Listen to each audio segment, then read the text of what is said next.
বিয়ে ঠিক করতে আসছি, এরকম জানলে তো আগে আসতামই না। আন্টি আপনি ভুল ভাবছেন, আমি কাজের মেয়ে না। তাছাড়া আমার বাসার সামনে নোংরা হয়েছিল তো, এর জন্য জায়গাটা ঝাড়ু দিচ্ছিলাম। রাস্তায় ঝাড়ু দিচ্ছে আর অথচ বলতেছে আমি এ বাড়ির কাজের মেয়ে না। চেহারা সুরত দেখছো কেমন? এ নাকি আমার ছেলের বউ হওয়ার যোগ্য। তাছাড়া এই দেখো বাড়িঘরের কি অবস্থা। এই বাড়িতে আমার ছেলেকে বিয়ে করাতে আসলাম।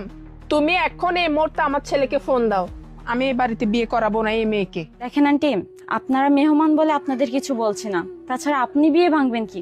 আমি তো এই বিয়ে করব না। আপনি একটা কাজ করেন, আপনার ছেলেকে ফোন দিয়ে বলেন যে আমি আপনার ছেলেকে বিয়ে করতে চাই না।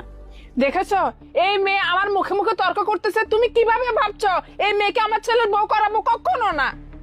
আরে মা, কি হয়েছে? এই ছেলে, মিষ্টি নিয়ে চলে আসছিস? হ্যাঁ মা, কোনো সমস্যা হচ্ছে? এই ছেলে, তুই কেমন মেয়ে পছন্দ করেছিস যে মেয়ে কিনা রাস্তায় ঝাড়ু দিচ্ছে? তোকে পড়ালেখা করিয়েছি, গরিব ছোট লোক এসব সাধারণ মেয়ে বিয়ে